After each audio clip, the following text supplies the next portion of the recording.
And we're up and running. Good evening, everybody, if there's anybody there. Yeah, Need a seance table now. Is there anybody there? Knock once for yes, twice for no. I think Fiona's there because she's just literally put that comment on. So, Yeah, hi, Fiona. Forwards to a Dundee, right?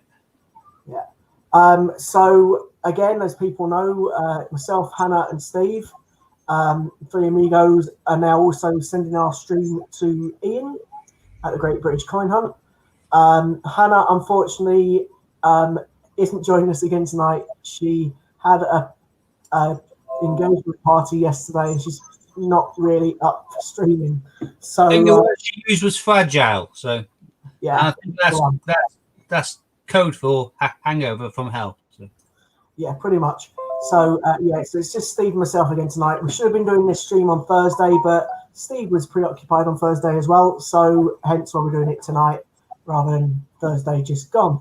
Hi, Judith. So as anyone that's on Ian's stream normally, I'm Scott, as you can see, and that's Steve from Dragon Lord Coins. Steve has got a chance in one of Ian's raffles to get a voucher. So if anyone wants to go and get the free entry for that, that'd be cool because it gives you a chance to win £30 to use on Steve's website. And Steve's got lots of interesting things. One thing I will point out straight away is his £2 guide. Everything you need to know about £2. So it's definitely well worth that. Hiya, Chris. And Raftery's back as well. So, hi, Ollie. Nice stream effects. For those that don't know, Raftery is the guy that did our mats that Steve's going to show you in a moment. One of them. He did my coasters. He's done mugs, and he does other things. He's also the guy. Yeah, and key rings. That's right. He's also the guy that does the Kew Gardens game, Take It or Leave It, on a Saturday. Last time it was a Friday, but it's normally a Saturday night. And the lovely HMS was the lucky winner last time to play the game. HMS entered the Victoria Medals Club, which basically a Victoria Cross Club, I should say, sorry. And the Victoria Cross Club is basically, you get a chance to play. It's like Deal No Deal, a chance to win Kew Gardens. It's a 1 in 22 chance to win a queue. However, if you take the offer, you get put to a mini thing where you've got an option of 6 boxes. And within that box, there's 3 dodgy prizes. But if you get a dodgy prize, you get a fantastic mat. And if you don't get the dodgy prize, you get a nice coin, the other 3 that are left. So this is one of the dodgy mats because HMS, the lovely HMS, gave me his mat. So that is a Victoria Cross Club mat you can only get from Raftery, and it's from the Deal or No Deal, or Take It or Leave It game, sorry. And that's every Saturday night. It's only £2 odd to enter, but you do have a legitimate chance to win Q. And the reason I say that is because he shows the coin off. It's a genuine coin. I know that because Steve sold it in. And it's pretty much the Kew Gardens, a chance to win at a very, very small amount of money. If you get Jack was 50-50 on it, wasn't it? 22 chance again if you play in the game, but Jack had it down to the last 2. So she's either going to win that or win something else. And unfortunately for Jack, she won the something else. She did. But the very last 2 numbers. Yeah, she actually had it in her hand, technically, because she had her box, which she picked. I can't remember what number it was. And then she had the option to swap or trade the other box. If she had taken the swap, she'd have won the queue. But she didn't. She stuck with her box, just like in Deal No Deal. She stuck with hers. She stuck all the way.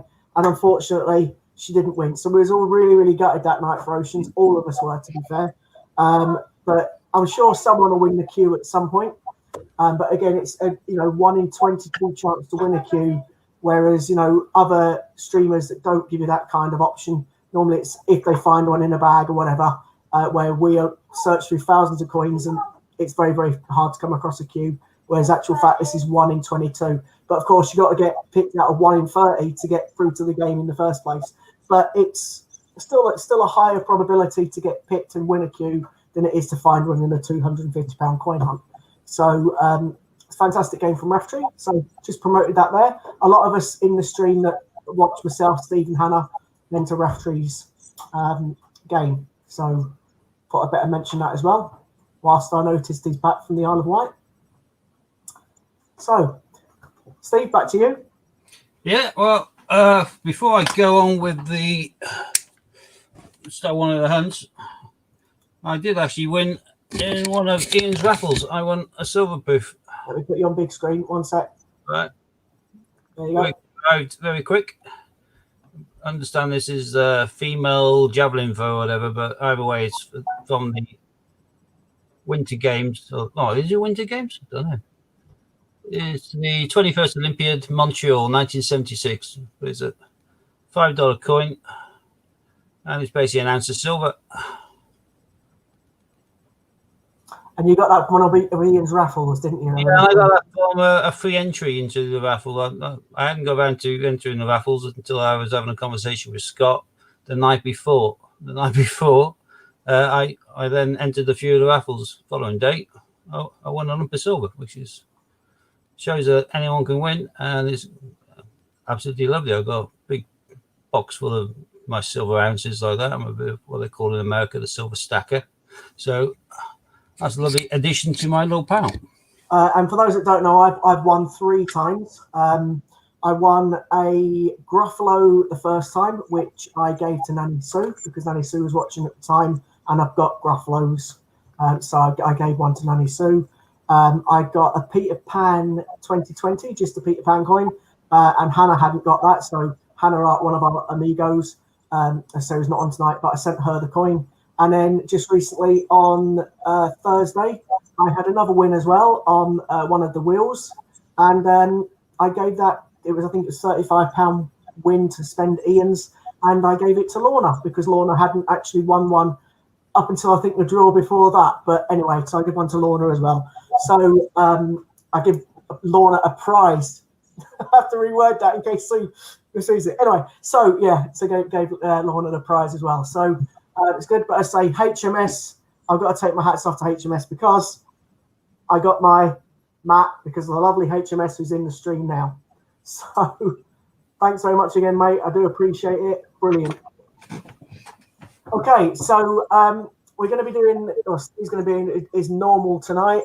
£500 of £2 and £250 of 50p. I can't remember what you did first last time. Was it the twos last time? Yeah, I think it was. Are we going to use the choice, or are you just going to pick one? You're going to start with that? Start with the 50s, because the last bag of 50s I did was pretty abysmal. And if this is similar, which I hope it isn't, but if it is similar, then get out of the way and hopefully find something nice in the £2. This was back on the 4th of August, so quite a new bagging up, considering a lot of the bags I was getting only a matter of a month ago were bagged up in like January and things. So okay, so I'll just quickly explain before Steve jumps into the bag. We make it like this. Steve's got most of the screen, but then I'm in a little corner of the screen. And the reason we do that is because we've got one of our viewers that watches it that actually lip reads. So you'll hear Steve find the coin, you'll see what the coin is, and you'll hear me repeat the coin. And it's only because there's somebody literally watching, me lip read that the coin is. So just in case you think I'm cracking up by repeating the coin, I'm not. It's because I'm obviously just confirming what the coin is. So hi, Carl. Sorry, Global. So yes, that's pretty much what we do. Steve, at the moment, I think he's got down to, with the 50p's, 4 spaces left on his mat. The record has been set by me of only 2 spaces left to fill the mat. And I think his £2, he's got down to about 4 spaces left on the mat. So we try and beat that every time. Steve also likes to try and find at least one Olympic coin, one 2018, one from the Beatrice Potter set, and any territories. And what's the other things you normally like looking out for? Or is that the main ones? that seems to be it. If I can get an Olympic and a 2018 Potter, preferably not Taylor of Gloucester, then I'm a happy boy. But funny enough, today someone bought a 2018 50p shield from me, and then quickly whipped over onto one of my other listings and bought the Peter with the radish and Taylor of Gloucester. So Even a Taylor Gloucester, which is I find most hunts, people still can't find them elsewhere in the country, and they still buy them. So Yeah, still, I do tend to come across those myself quite a lot. The ones that I find it hard to come. I get quite a few flopsies as well. The ones that I yeah, find Sue told us that. Yeah, Yeah. Sue told us about that. Yeah. Yeah, I remember, Steve. Yeah, so it's the radish one that I tend to have problems with, not flopsies, and certainly not Taylor Gloucester. Oh, and You Tittlemouse. sounded a little bit defensive then. Yeah. And Tittlemouse. I find it quite hard to find Tittlemouses as well. So, there's no puns on Tittlemouse then, no? Fair enough. No, I thought I'd leave that one clear, sir. That's fair dues, fair dues. Okay, so I think we'll crack on then, mate, if you want. All right. I've got a little pal here just simply because I'm bagging these as I go along. So, these are just if I find one to put on the mat, I'll replace it from there. Oh. So. I'll also point out that certain coins, Steve keeps one of them and then he just chucks them back. For example, Benjamin Bunny, we call it Boris, but it's actually Johnson's dictionary because obviously Boris Johnson, and Taylor Peter Rabbit, the 2017, because there's that many of them, and said dictionary, we just chuck them back because we don't keep them. So I'm keeping this one, Taylor Peter Rabbit 2017, just so there's a space on the mat. But any coin that I'm not going to be keeping myself, i.e. to one side, and I'll be banking back, as long as there's one on the mat, I'll thoroughly double. Oh, that's a good condition, one of them. Do you know what, Roger Bannister, I could do with some of him, but yeah, that's called Roger Bannister.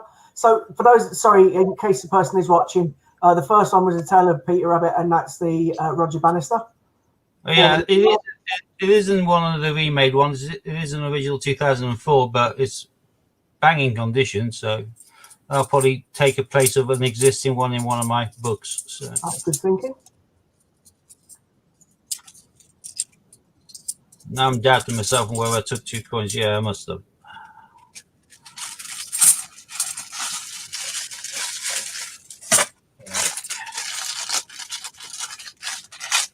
Yeah, that is. Oh, also, we don't bother looking for the Shields and the Britannias, basically because we just can't be bothered. So we don't look for the NIFC years or the low mintage ones. I can't see what it is properly, mate. Victoria Cross medals. Yeah, I'm just trying to work out this light's helping or hindering. Yeah, so that's the Victoria Cross medals, and that's the coin that was won by HMS to get me the map. I'm really proud of that, Matt. I keep showing it off. Have you noticed? Yeah, well, you've been after that for a long time. I know.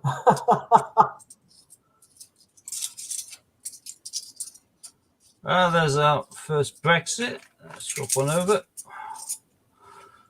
So there's the Brexit coin.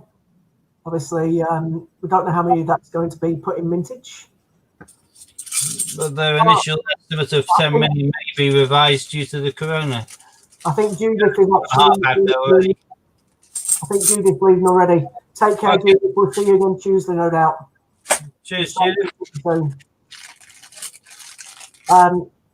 Yeah, Brexit. Lovely coin. I'm taking a mick, clearly. All time and energy was spared making that coin, wasn't it? Absolutely. Just like the 50 years of 50p with just the Britannia with the silly emblem. Well worth it, that coin. Absolutely. Oh, and a thicker outer edge. There's a duff bag.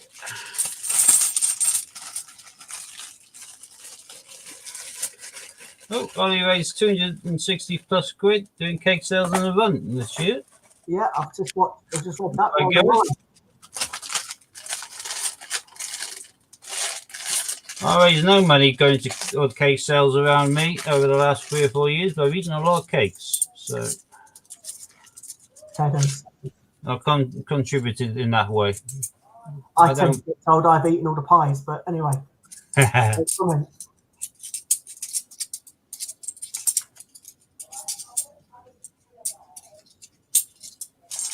Oh, well, another one of the usual suspects. Benjamin Bunny. Oh, the lovely Benjamin Bunny. Steve's favourite coin. God, I despise it. And I'm being sarcastic. He doesn't like it, obviously. Well,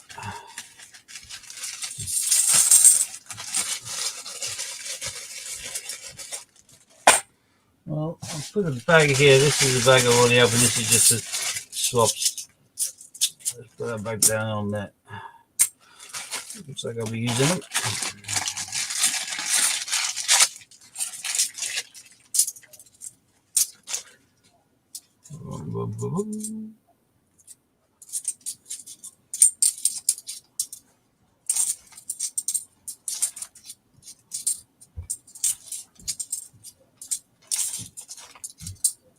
This is really good so far, mate. There's nothing in this one. Yeah, another duff. So far we got two of the most common, Tailor Rabbit and Benjamin Bunny. Of medals, which is hardly exciting. Brexit, ditto, hardly exciting. I think the best one out of that so far is Roger Bannister, and that's only because he's in really good nick. Hi, Robin. That is, yeah, that does look nice. Nicer than usual, anyway.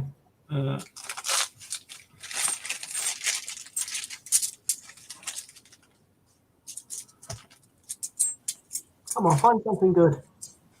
We've got the one to go with the medals. We've got the Heroic Acts. Yeah, can't see it. There we go. Victoria Cross Heroic Acts. Some people call it the Wounded Soldier.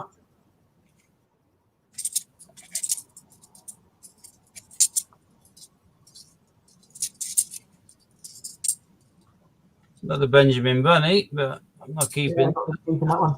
So Sue's just put a comment on saying she's not here. She's got a bad head. So she's apologising for not being next to me. So that. Well, there's only a Benjamin. I'll call it another duff bag. So this is really dire so far. Yeah, let's hope the £2 are better. It can't be any worse thus far, but then again, there's plenty of bags left. Still put it out of the bag. Pardon the pun. You never know. There's a Boris. It's the First Johnson's Dictionary, or as we call it, Boris.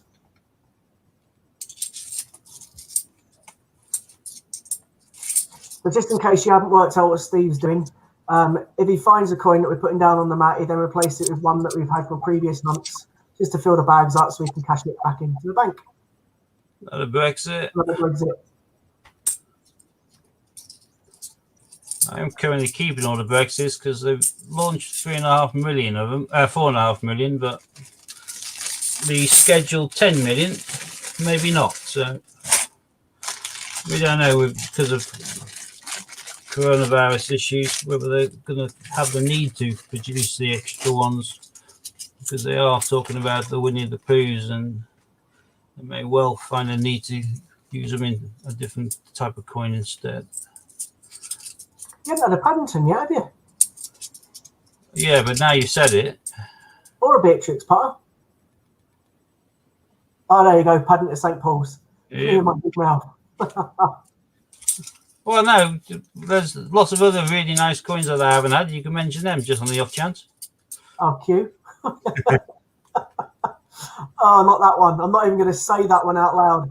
Benjamin Britten. Scott doesn't like the design. So. And the person, if they're on lip reading, will know the coin I won't mention, so that's fine. There's two more Borises in that bag as well. Two more dictionaries, yeah.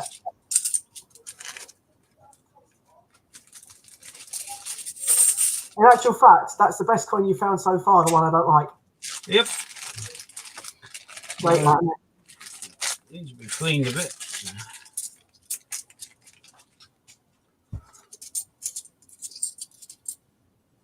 Another Heroic Acts. Another Victoria Cross Heroic Acts. Chucking that back. Yeah, I'm just trying to work out my light. It doesn't. Maybe. Oh, there we go. It's taken a hell of a long time to autofocus, but maybe I should close the blinds behind me. But in front of me, as the case may be. Oh, that's a nice condition, and it takes over as the best find so far. Ah, WWF. I actually do like that coin from 2011. So do I. And I do. And I think the new Olympic coin is based very much on that design. I like that. That is definitely the best find so far today. I need a tan topping up, says Fiona. You're damn right I do. Try to sit out in the garden today with my book for 5 minutes, but although it's sun between cloud, it was still blooming cold, so I ended up on a settee instead. Oh well, I'm sure we'll get a bit of summer in September. Just to bake the kids in the classrooms, if nothing else. I'm just going to quickly re-promote Steve again, so you can see a banner at the bottom of the screen going across, which is obviously mentioning and another St. Paul's Paddington, and it's obviously promoting Steve's website. Please feel free to go across, check out Steve's website, see if there's any coins that you fancy in stock. He does have things like Q, etc. And when I say Q, I mean a Q 3009. He has got those in stock. Only a couple, mind you, but you've still got a couple of Qs. And other things, lots of dual dates. So the 92, 93 EC, table and chairs, etc. They're all available on Steve's website. And they 20p and I think a few Gibraltar Hercules coins. Absolutely. Penguins, you name it, they're on there. So please feel free to go across to check Steve's website. Thank you, Scott. And again, just quickly mentioning that, there's also an opportunity of one of Ian's raffles where you can enter the chance for free to win a £30 voucher to spend in Steve's website. So that'll be quite handy as well.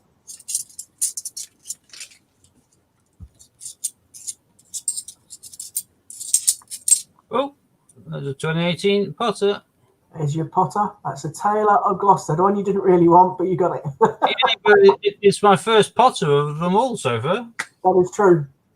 And you're nearly halfway through the mat as well. Oh, I say my first Potter. Obviously, I've had the 2 nap ones, but I don't count these. So, I had Benjamin Bunny and the Taylor Peter Rabbit, but I don't really count those. Oh God.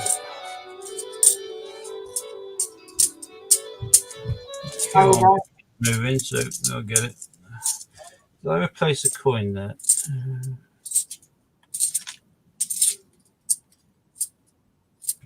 No, I didn't. Can you put a link up, Scott, for winning? It's actually on the Great British Coin Hunt. The thing is on. BCH raffle. Yeah, it's TGBCH raffle where you can win a chance to win a £30 voucher for free on the Great British Coin Hunt raffle. So I don't know if I can put a link up, but I'm pretty certain that one of the mods from Ian's site can by all means pop it up, and then I can copy and paste it. Should I think about that? I should actually get the links ready, shouldn't I? That's if we were prepared, and that's not how we roll, is it? So. No, we just do it off the cuff, don't we? Yeah. Oh, well, just turn 2 nice there. You want one oh, first? NHS and a that's lovely. Yeah. That's the one I very rarely find. Tittle-mouse.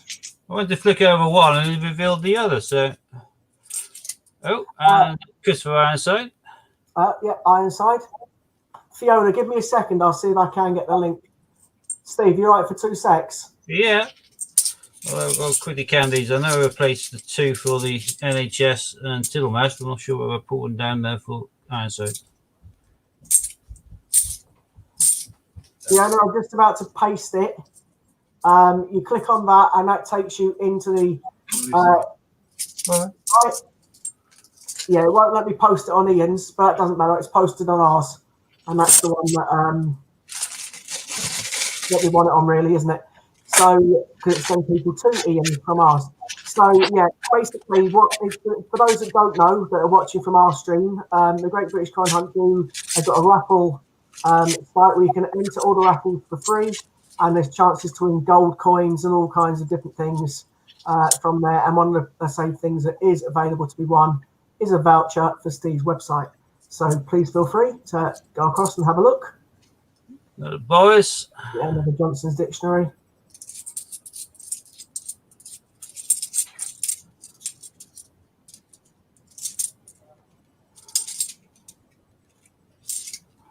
Another Brexit. Another Brexit. The only thing I must stipulate is obviously to enter the raffles and things, you have to be over the age of 18, etc. So that's pretty much that. Obviously, we're not. Brexit. Yeah, we're not here to really promote Steve's raffle.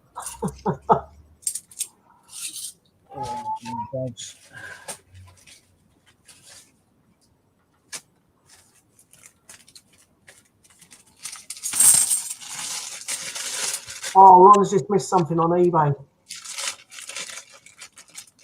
I've been waiting for it all day as well. Missed about 2 minutes. Set an alarm on your phone. Give yourself an early warning. I know how irritating that is. Do you know, I missed a coin yesterday on eBay. I was a bit gutted. Yeah, and always when you miss them, they seem to go for much less than you expect as well. But that's probably because you haven't put your bid on. But It's because it finished at 12:30 and I was already asleep. And then my phone started vibrating and I looked at it and it was sold. I only sold for 50 quid. I was gutted. It was a dual date. yeah, if you put your bid on, it probably would have sold a quid over what you wanted. But Probably. when you don't actually get a chance to bid on and you miss it, it always seems to go for a steal. That happens to me a lot with Christianity and Man coins. It irritates the hell out of me. Ron did put it on, mate, but he was eating and he didn't see his notification. Sorry, I'm not laughing at you, Ron. I've just done the same thing myself. Not too bad condition, Roger Bannister. No, Roger Bannister. I haven't found one of them for ages. I'm surprised these are in such good condition. It's an old coin. It was a Christianity of Man coin, Steve. Ah, that's the one. Yeah, that's the one I keep on looking. Missing out on. Another Tillmouse. Yeah, This bag's turning out quite good after all. it is. You're just missing the Olympic. I've got a fair few bags left. I'm still hopeful.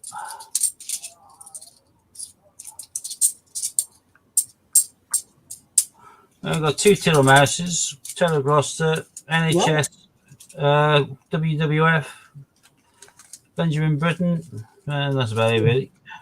Yeah, I'll mention all of them apart from the last one. So you've got not bad ones yet. You're doing very well at the minute, mate. Which is good. 2007 TT, 3 common, and 2001 Christianity Man, 21 quid. Yeah, I would be gutted on that as well if I was you. Irritating. Well, Robin only needs. I'm selling to get his Q. He's been saving up to get it. Q's going for quite a lot now, isn't it? Around about 250 the average, I think, or between 180 and 250. Depends on the condition. I'm thinking. How much was Life and You sold, Steve? Yeah, that's when I saw it was 250.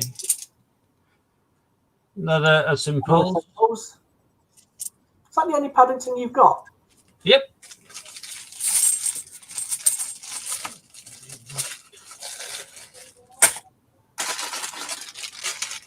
Come on, give us an Olympic. Or give us a duck. Yeah, it'd be nice to have another duck. I had a duck last week, which was very pleasant, or was it this week? I had a duck recently-ish, which was quite nice. It was on Thursday or Friday. It wasn't on camera. On camera. There's another Heroic Axe. Yeah, another Victoria Cross Heroic Acts. Oops.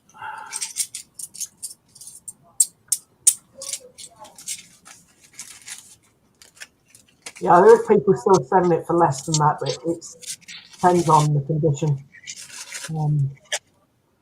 I hope you managed to get one, mate, because I've been after one for a while.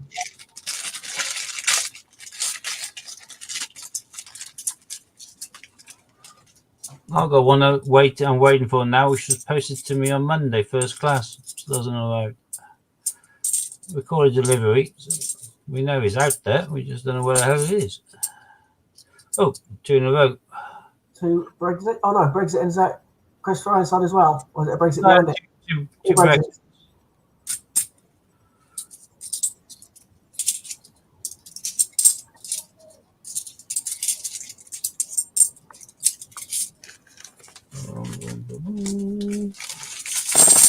There's still about half a dozen bags left, so yeah, anything is still possible. Yeah, I don't think you're going to fill them out. No, do I. But there's loads of like common Psycho Cat, Jeremy Fisher. There's loads that could be. Paddington's -1. I could be close to finishing. Got no 16s at all yet. Yeah. There's ample coins out there in the 250 hunt. I should be able to fill them out, but this hasn't been happening. Oh, you said no 16s, and I gave myself a Peter Rabbit 16. There you go, Peter Rabbit 16, the first one that he's got of the rabbit was 16. How you doing? Yeah, a couple of Kittlmouth, WWF, NHS, Taylor of Gloucester, and the coin that I won't mention. A nice couple of Mrs. Tittlemouses. Kittlmouth is the best. Oh, there's the first public libraries. Oh yeah, the libraries.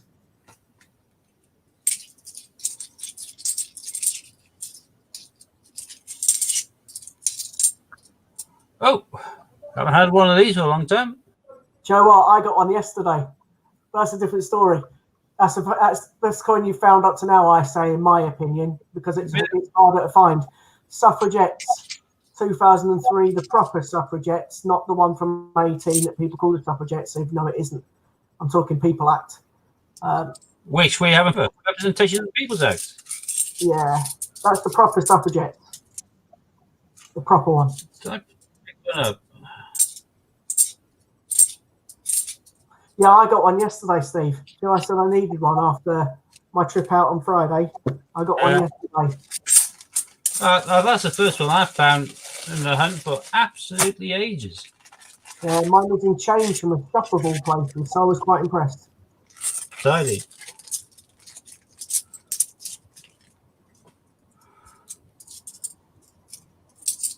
It's only when you said a proper one that I thought we haven't seen representation of the People's Act, but no, but I haven't seen this one either.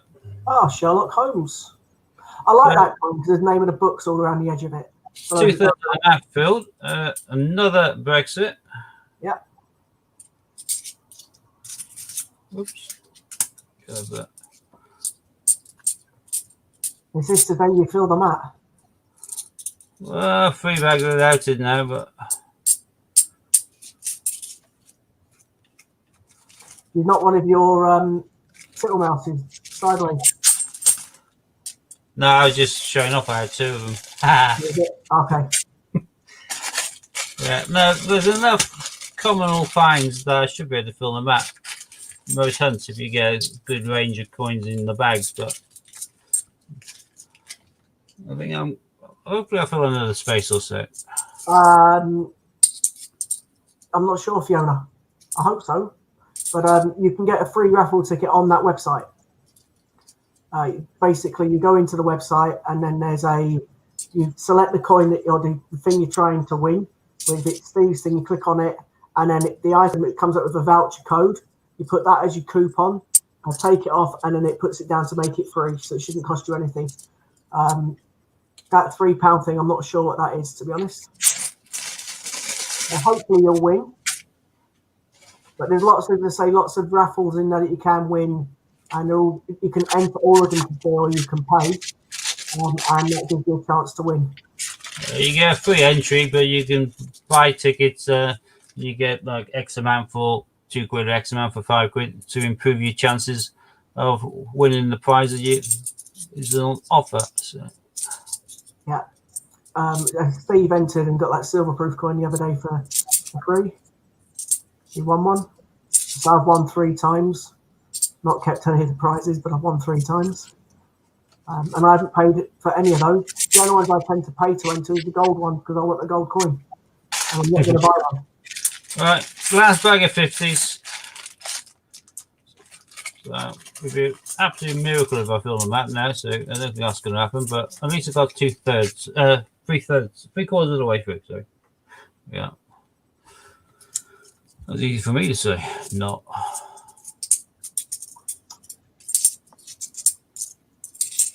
someone selling a Q for £150, do you think it's a scam or not? It could be someone selling one for that price. Check the coin first to make sure it's real. Quick turn. You know what to look for if it's a fake one. And if it's real, then it could be, it might not be. It depends who's selling it and where they're selling it. Not everybody is a scam artist. Some people are, unfortunately. So just do your homework and check. If it's eBay, check your feedback of the people that you're buying it from. If they got good feedback, then the chances are it is real. Although that price does seem quite cheap. There's my bag of Brexits. Well, if you've already ordered from the person, you're still waiting to get the coins, I would say wait to get those coins first and then get the queue. Make sure the other ones turn up, because if the other ones don't turn up, then you know it's a scam. But I hope they do turn up. Keeping the Brexit, I'm keeping that Roger Bannister because it's really good nick. Obviously keeping my two Tittlemouses and Taylor of Gloucester. Yeah, you've got your NHS, WWF. And also read the comments from Robin. Yeah, it was eBay you covered anyway. eBay Bioprotect and also PayPal. I've got the Benjamin Britten WWF NHS, and obviously first one in a long time, Suffragette. Suffragette's a lovely find. That's 2003, isn't it? Yeah. No, 2003. Yeah. So 17 years old, still looking quite good for her age. Yeah, I like that coin. That's Hannah's favourite coin, isn't it? But I always keep my Peter Rabbits because I do these as Marvel characters. I still sell a hell of a lot of them in Marvel outfits for some daft reason, but so be it.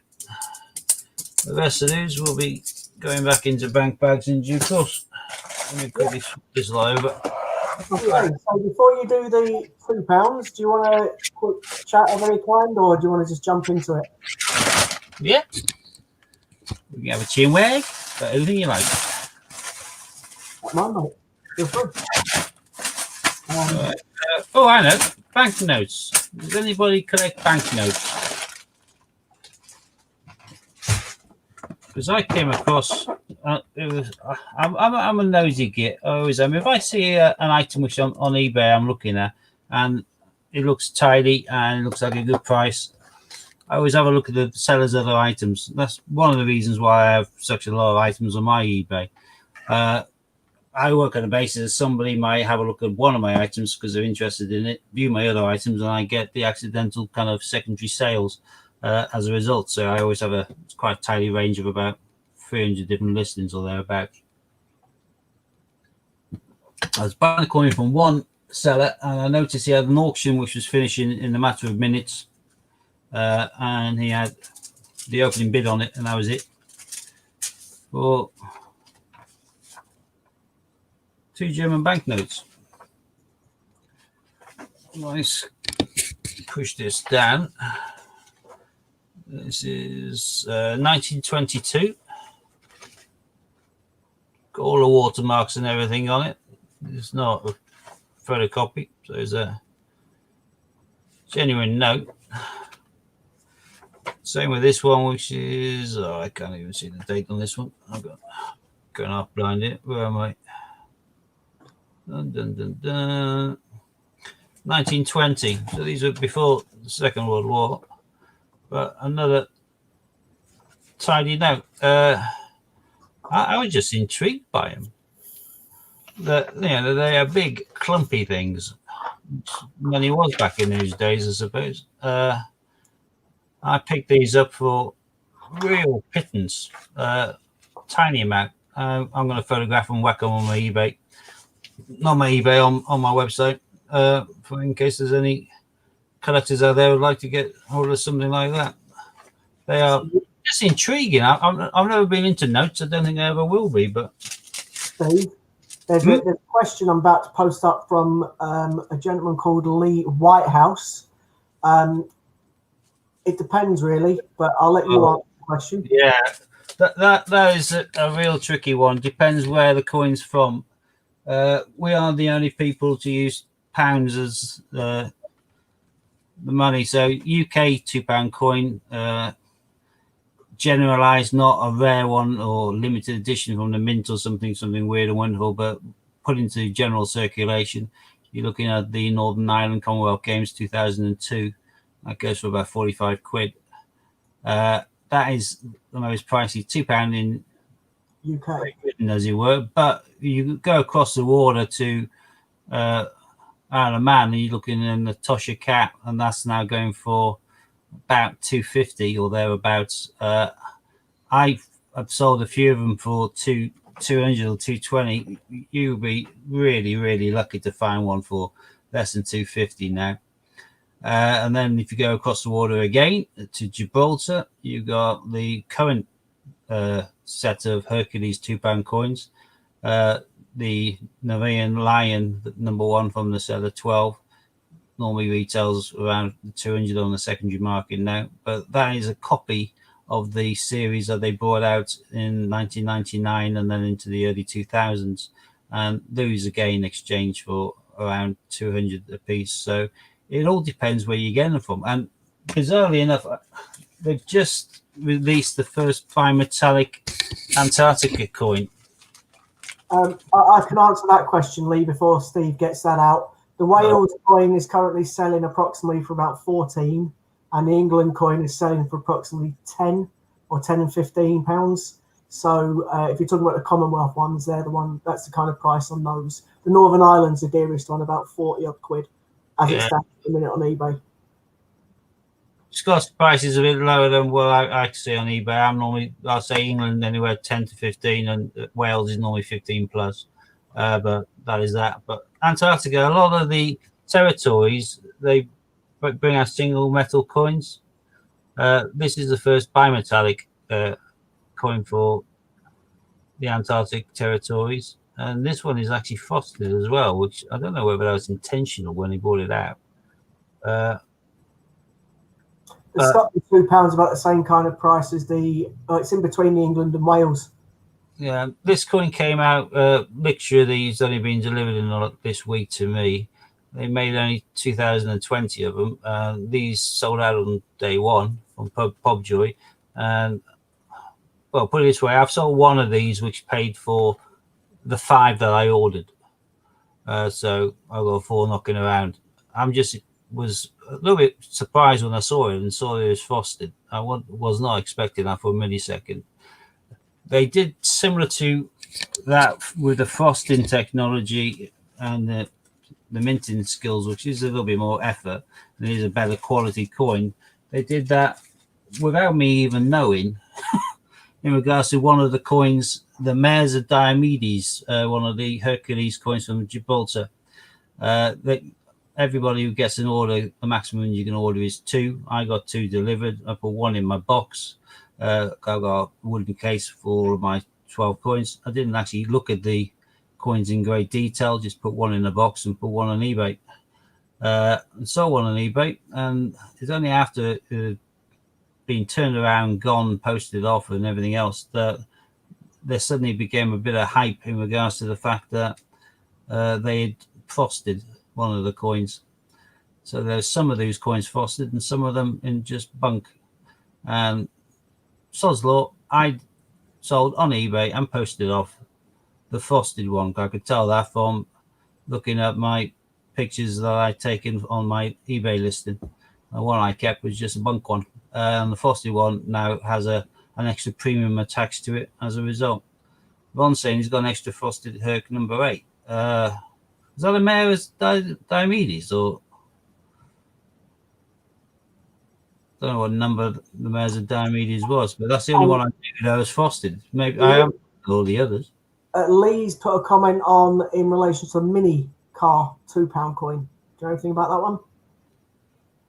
one? When you say mini car, there is a relatively common racing cars, like a rally cars, a £2 coin, and there's a hell of a lot of these knocking around. I've got about 40 or 50 of them in my drawer. Oh yeah, the mayor's number 8, so it is that one. And, Yeah, I got rid of mine by accident. I didn't realise it was frosted. I didn't know there was any difference between them. So. Steve, also, before we do a £2 thing, just very, very quickly, I'm just going to show Fiona. So I need to remember how to do it. That's a good start. Sorry, you've lost me when you said show Fiona. Show Fiona what? The raffle thing. Oh, I got you. All right. So let me just, because I can't remember how to do it. There we go. So just for Fiona, it's there's the top here. That's the website. So just literally in Google search tgbchraffle.com. You can then, it takes you to the home screen. And if you go into this search file here and just type in Dragon Lord, as in for Steve, press search. And that will load you to the win £30 voucher to spend on Steve's website. Closes. The draw is going to be done on Friday the 11th of September. I say normally it's £1 ticket. However, everybody can get a free ticket. So all you would do is copy this code there. So you copy that. You would then very, very quickly add the coin to your basket. So add the coin to the basket. And go to basket. You then go to, you view your basket. And then you'll see in the basket, I'm not going to log in to give my details away, but I don't need to just to show this. So you then go to your basket. You can see it says £1 there. Coupon code. You'd right hand click in that, paste the code, and then press apply coupon. You see it loading now. It says it's been successfully applied. You then go down to your basket and it takes down the £1 and your total is now 0. You just press proceed to checkout. If you haven't got an account, you have to create an account. If you have got an account, then you can just basically log in and then basically get your free ticket to win Steve's voucher. Now, as I say, there's lots of things on the website. There's silver coins, gold coins. You can enter all of them for free. You don't have to pay a single penny. However, you can choose to enter as well and pay. But I figured I'd show you that one because Fiona Blesser wants to win one for you, Steve. So I figured I'll show you how to get a free one. Very nice. Okay. The coin that we confirmed from Lena, we are talking about the rally car, which is that one there, which is Isle of Man. They bought out a lot of those. So, it's not a mini car per se. It's a sports car. Shows all over the place, quite nice. Falkland Islands, £2, pay £3.50. Well, that's good for any of the Falkland coins. Falkland coins, there's only a couple of £2 coins. You're looking at the Battle of the Falklands and the map of the Falklands, which are those two there. The top one, the map of the Falklands, Falkland Islands there, which is that is a more commonly obtained one. The one which is the newer one, 2014 Battle of the Falklands. That one is harder to come by, but they're both nice coins.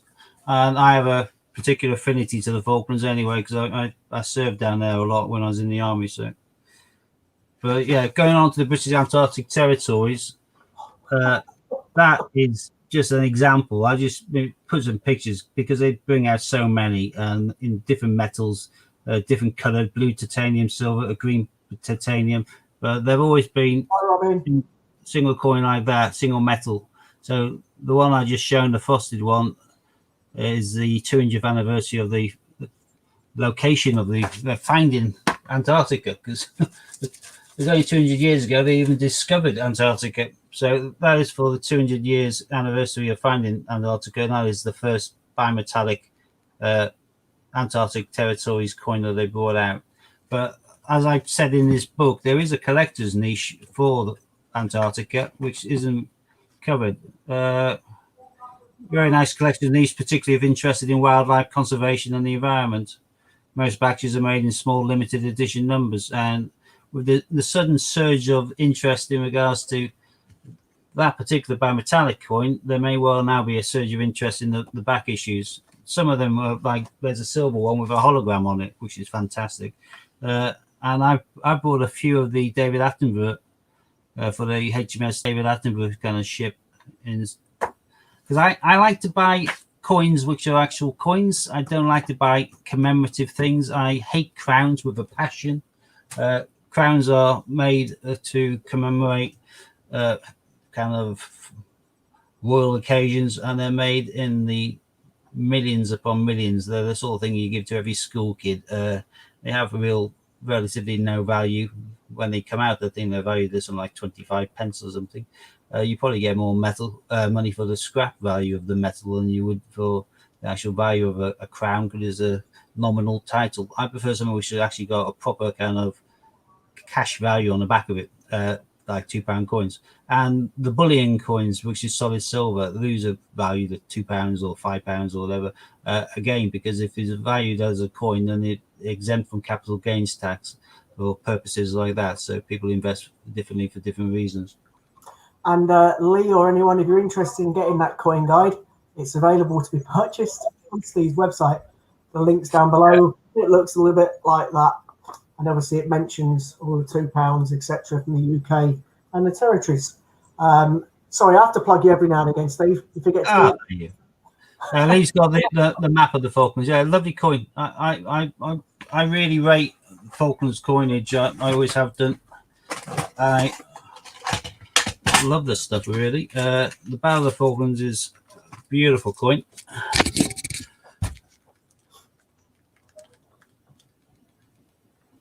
Much better in the flesh than in the book. And the map is beautiful in his own right as well. You've got East and West Falkland. That's not in focus still, mate. Now it is, I think. East and West Falkland, and then you got all the little islands. There's hundreds of them. I served a lot of time on one island called Saunders Island, but I spent probably over a year in total down the Falklands. I adore the place. One for the fact I met a woman and got married and settled in the UK, I would have probably emigrated there after I left the army.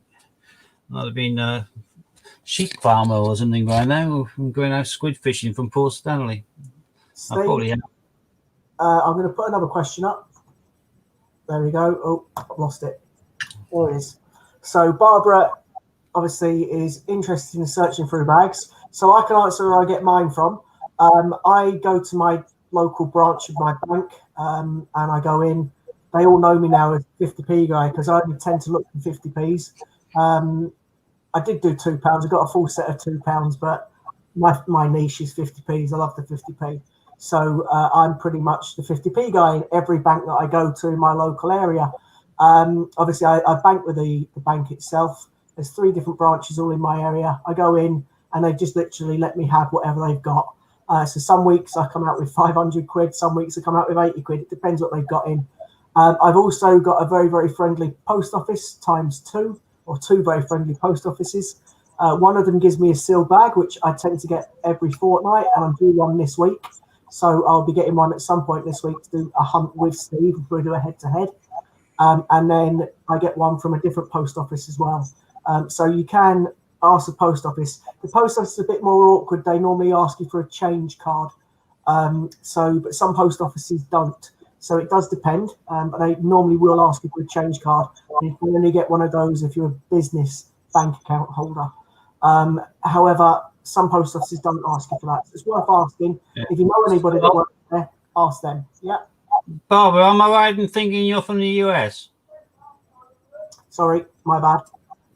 That's all right. No, I think Barbara's US based. I might be wrong, but I think she is. Oh, in that case, I was going to say how Steve gets his coins, but there's no point if you're not UK based. So Hector's been giving some advice in regards to how to get a hold of them. If you're looking at there, but if you're US based, then you have the joy, I would have thought, if you can get a hold of the coins via Hector's advice, of then going through and collecting all the state and park quarters, which is a fantastic mix. Plus, the US coins have always been in service. Yeah, the US coins have always been in service. We change our coinage not immediately after the death of a monarch, but we do after a while. We're going to change things. We changed when we decimalized up in 1969, 1970. So all of the prior coins to that all went out of service. Whereas in the US, your nickel has always been a nickel, your dime's always been a dime.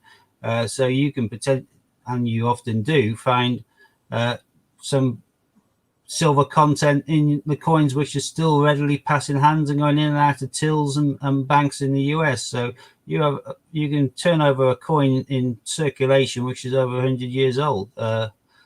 You could get yourself a Barber dime, you can get yourself a Buffalo Head nickel, you can get all of that.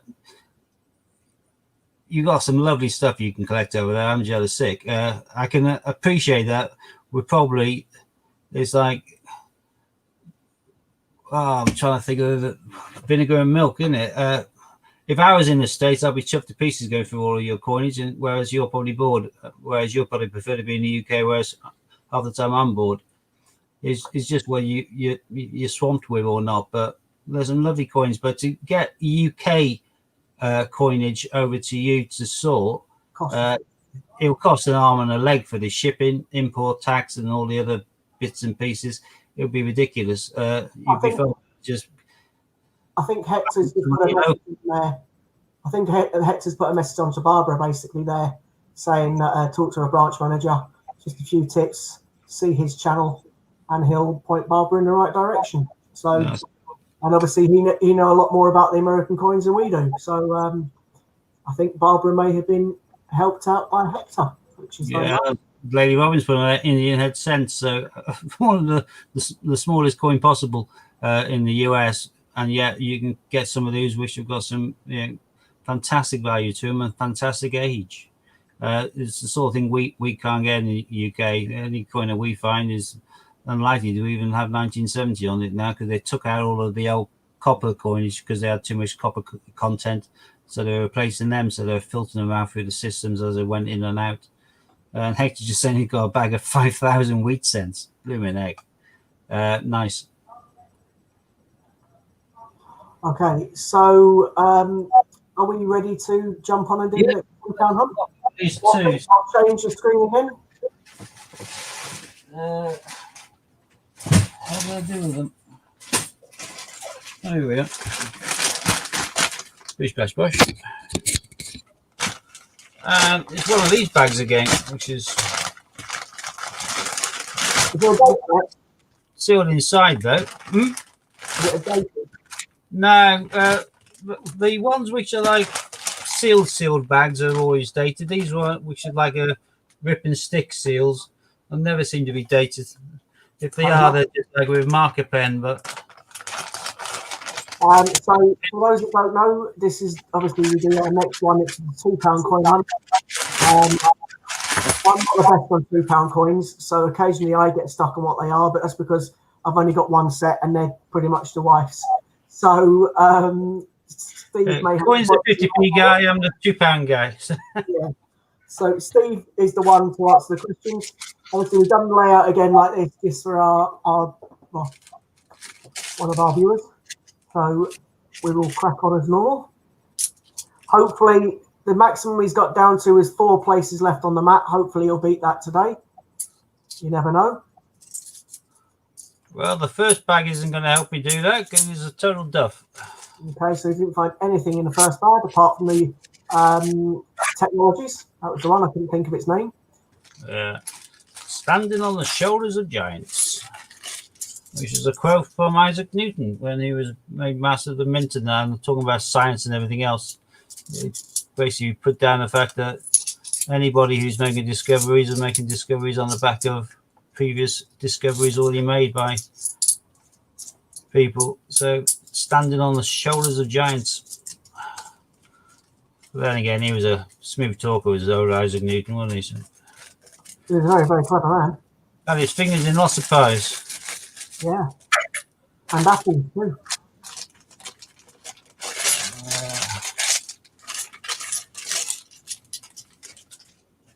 Well, you haven't found any from the first 2 bags, mate. This is a great answer. Yeah, I know. Well, I got a really boring one to start off here as well, St. Paul's.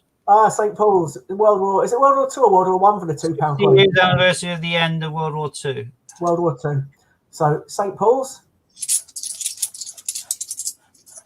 Good almighty. There is actually a St. Paul's to feature on a 50p and a £2 coin.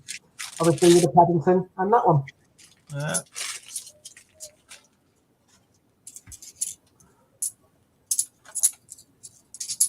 Got a name, Scott, for bonus points. Who designed St. Paul's Cathedral? I haven't got a clue. Some rich dude. Some dead dude. Christopher Wren. Okay. Good almighty. Keeping these tags the wrong way around to open them.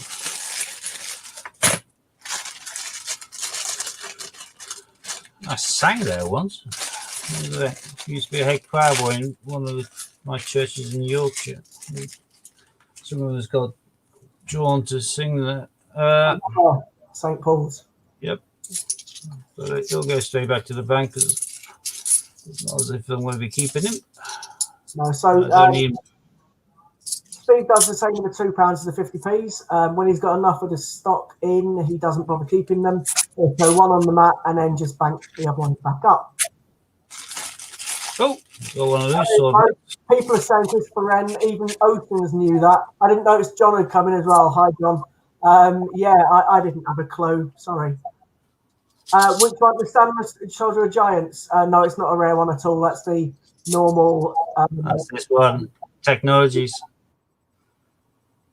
Go around the edge of the Shoulders of Giants. So.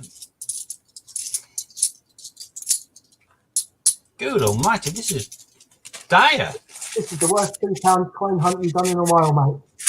Thus far, unless I can really bring something out to dazzle, this is, pathetic. Don't knock it, you might get a Commonwealth Northern Ireland or something like you did the other way. Go on, another St. Paul. So the only commemorative we found so far is three of the St. Pauls.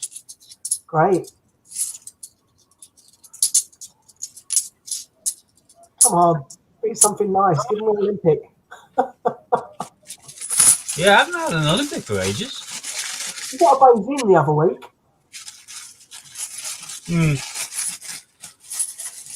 Another one of the pre-bagged, so always have the hope that it's a coin collector dump, but it certainly isn't because you haven't even found the coin you can't say yet.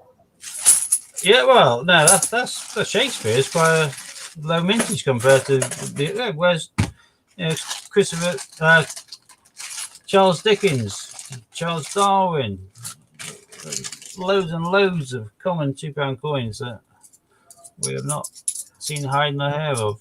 There isn't any really rare years of that coin. I'd say 2005 and 2010 were the ones that took me ages to find of the technology. Yeah, they bought one out every year. They didn't have any proof years at all with that coin. But it took me ages to find a 10 and a 5 when I sorted the book out for the Y. But yeah, they're all, there's none of them really low mintage.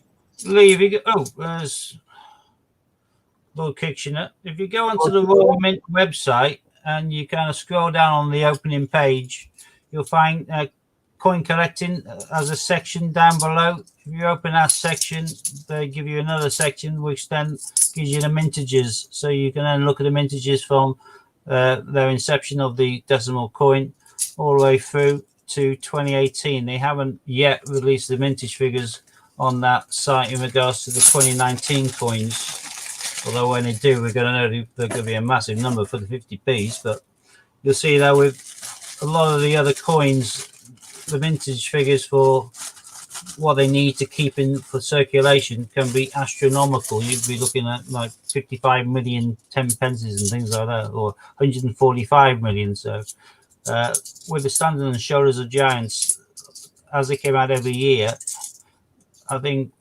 what they will probably consider to be a low mintage is probably something like around 50, 60, 70 million, which if you're used to the vintage figures for commemorative coins, you'll realise is gigantic. Yeah, because the average £2 about 5 million, aren't they? Or it's not even that. Some of them are like 1 million, and the rarer ones are like 600 odd thousand. So, and less.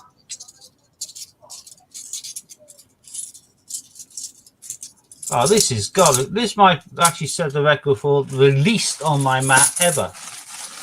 Cool. This is dire.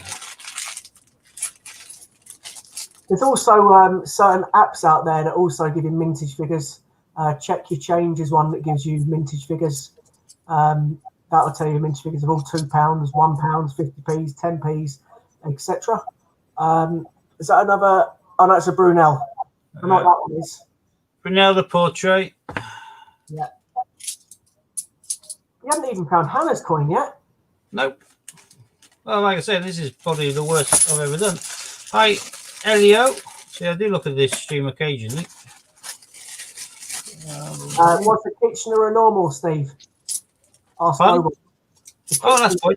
Yeah, no, I've never found one which doesn't have the denomination, but supposedly some of these Kitcheners will not have the correct back on, saying the £2 at the bottom.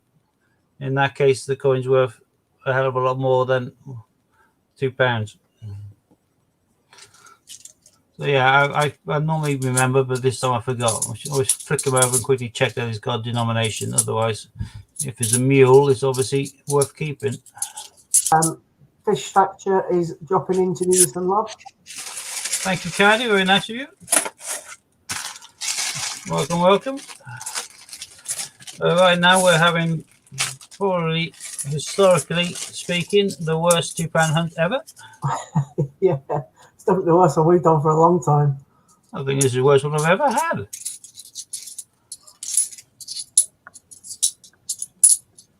Good almighty, this is pathetic. Well, that's not so much, mate. A few more bags. Right, these are all sealed and these are tucked in bags. Someone searched those. I do. I'm going to see whether. Well, there's certainly no coin dumps in the tucked in bags because these are all total duffs.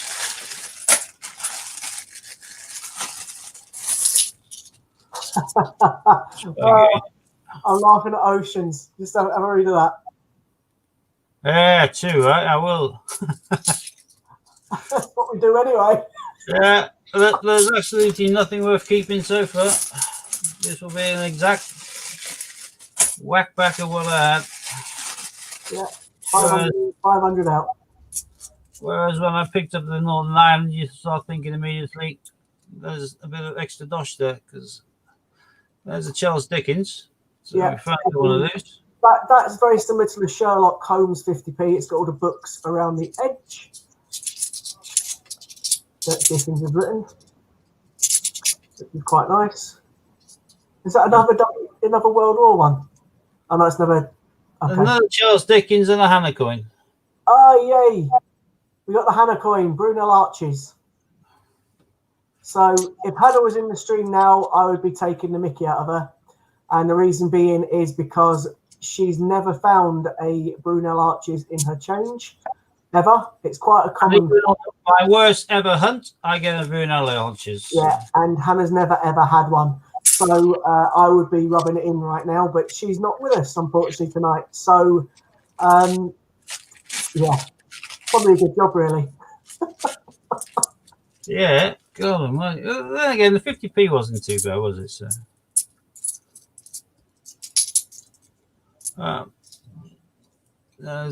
Army. Yep, Army coin. Is that a low mintage? No, not particularly. This is the First World War coin. This is the one, the words on the edge inscribed on this one are found on the edge inscribed on some of the tragic coins from Shakespeare. Shakespeare. Right. There you go. Ron just confirmed 9 million-ish. So that, if people didn't understand what that Steve meant there, there's a tragedies coin, which is the one with the skull. One that is from the Shakespeare coins, and the inscription around the side of that £2 coin he just had there is the same. If you get that around the £2 tragedies coin, it's actually worth a small fortune, around a couple of £100, because it's the wrong one. Around the tragedies coin should say something different, but if it's got that wording on, then it's worth more money. Just trying to work out what this one actually says. They should say on the tragic coin should be what a piece of work man is. This is for king and country. But you'll find with some of these Skull and Rose Shakespeare coins, you'll find on the edge for king and country, because the coins which are pre-done, like the edge milling before they get put into the stamp, they put some of these which have been milled on the edge for the First World War coin. Some of those ended up going in and getting stamped with the Skull and Rose. And that coin, Ron will know better than me, but I know when it first popped up and they first started being found by people who were looking then, and they went on eBay, they're hitting the 200 mark or thereabouts. I don't know whether they still are around the 200 mark, but they probably are. But either way, it's worth a damn sight more than the Skull and Rose coins. So if you have any Skull and Rose Shakespeare coins, check the edge. Yeah, if it so says, the Skull and Rose, country, you're laughing. The Skull and Rose is known as a tragedies coin, but Steve can't say tragedies. It's a one word that he can't say. So I can say it. It just sounds like I'm drunk, so I don't. So okay. So he always says tragic plural, whereas I just say it. Yeah, you rub it in. Yeah, thanks for that. What a mate. What a mate. You rub things in with me. It sounds even worse, doesn't it? Well, look, sod's law, isn't it? Look at that. Is that the tragedies coin, Steve? Yeah, it is. Yeah, I'm glad you got it. And yeah, unfortunately, I can see on the side it does say what a piece of work man is. So that's another one with the rare million. So that's not worth a small fortune, but it's certainly one I'll still be keeping. And out of this pile of nothingness, is the best I've found so far. So. Yeah. So ironically, the coin we're just talking about turns up next, and you didn't say it. Of course I didn't say it. Don't get quite that often. So Ron's saying error coins don't do it for him. If he found one, he'd have to sell it. Yeah, I think I'd have to sell it at 200 odd quid as well. So would I. Yeah, but it's down in value because more people are finding them. It's now there we go. 35 to 65. Still not bad for one coin. I'm glad I didn't. I imagine some people who would have jumped at it and bought them at a couple £100. They must be kicking themselves now, seeing the price dropping like that. But yeah, I'm still waiting to hope to find one. I'm not going to buy one. I certainly can't be interested with that. But God Almighty, although I'm not finding anything here. But that is what I call a popper error. That's got a totally different meaning on the coin. It's not like you've got a little blob of something like the flag error for the Navy Centenary or anything like that. That's a true error coin. And there are a lot of collectors out there who do collect true error coins like that. And they tend not to be interested in the odd blob either. There's another St. Paul's. Yeah, another St. Paul's, don't need it. Far the most common one for tonight. Yeah, this is the worst search ever. We haven't seen fireworks, gunpowder plot. Don't see anything, mate. Yeah, it's pathetic. There's only one £2 coin I'm going to keep out of that. Let's go on those. Unless I've got so many. Oh, there's a jigsaw. Active Union.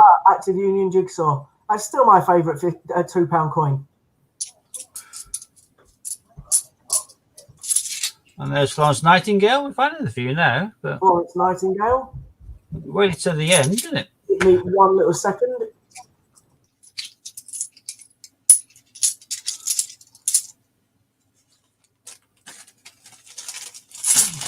Still, we've only found 9 different varieties out of a £500 bag of £2. That's pretty pathetic. Is this your last bag?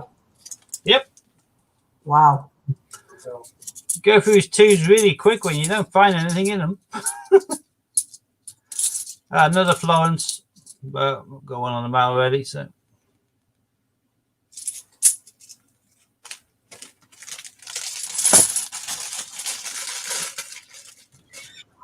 And is that done? So Yeah, that's done. So you're going to keep tragedies and that's it from that whole 500 quid? Yep. Wow. So that one can go back there and that fills up a bag again. One more coin for my odds and sods bag. There we go. Yeah, brilliant, Charles Dickens. Yeah. Yeah, Ron has got an awful lot of knowledge when it comes to coins, which is why I keep trying to entice him to jump on and have a chat with us one stream.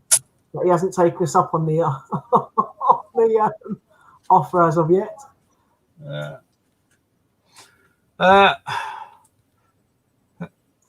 Flag error first design changed their mind? Don't think so. If so, then you'd have a clear, defined flag, not full flag, half flag, sleeping cat, or whatever people want to call it. It would look like a flag. And they would have announced that they changed their mind. I think it's just an error. I think it's just a blob on the printing page. So it could run a little bit of things there. It's like the lines on the swimmer of the 50p. I did have it a few foul. Yeah, but that was a very really clear, defined change, wasn't it? And that was like one fixed thing. Here you got like 3 different versions of the flag error.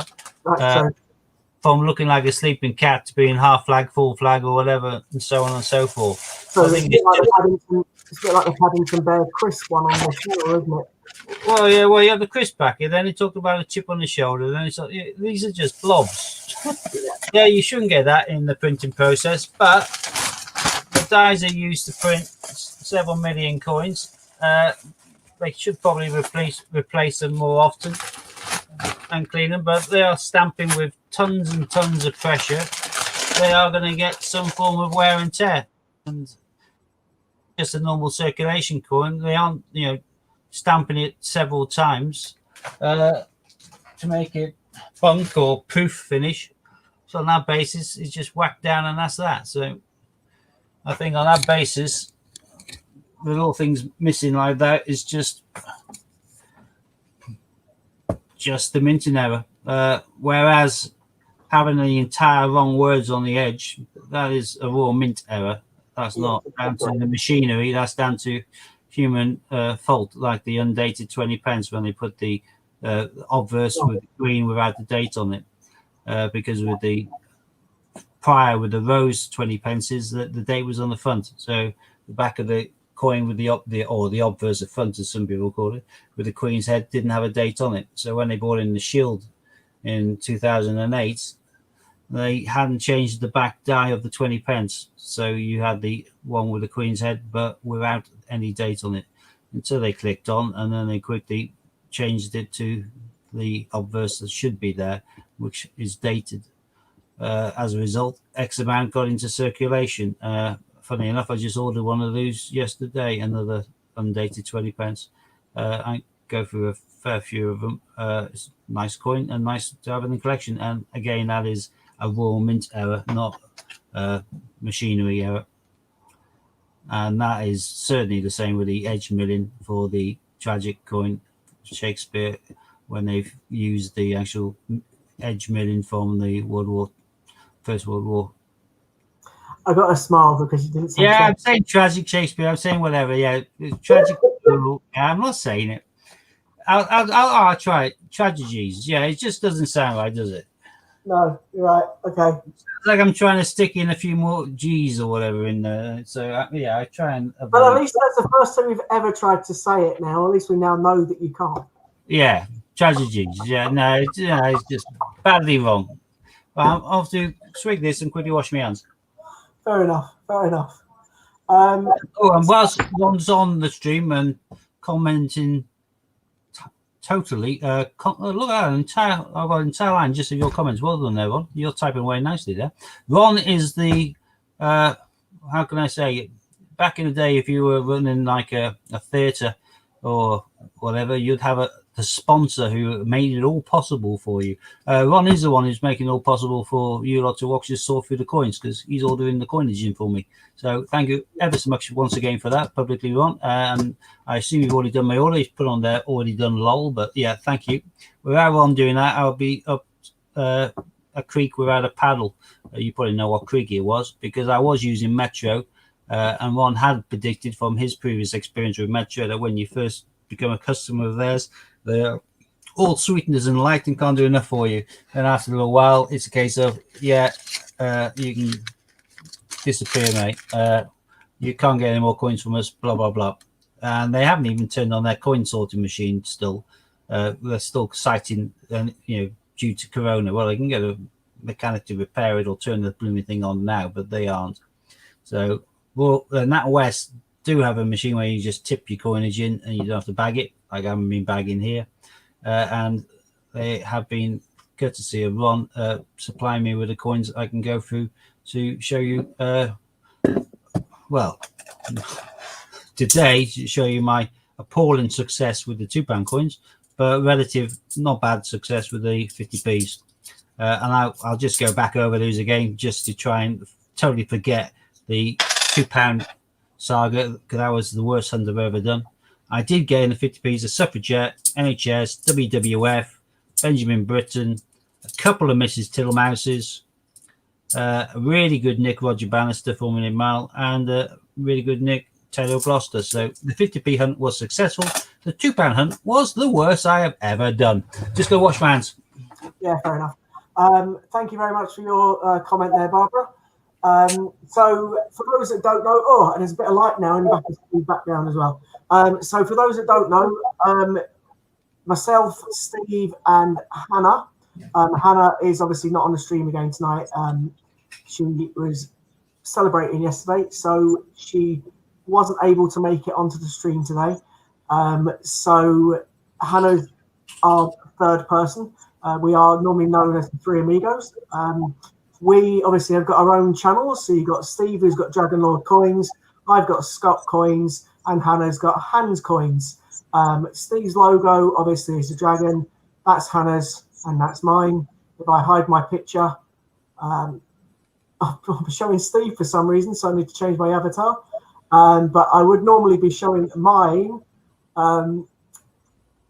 Typical. I didn't check it before the stream. That's just me being silly.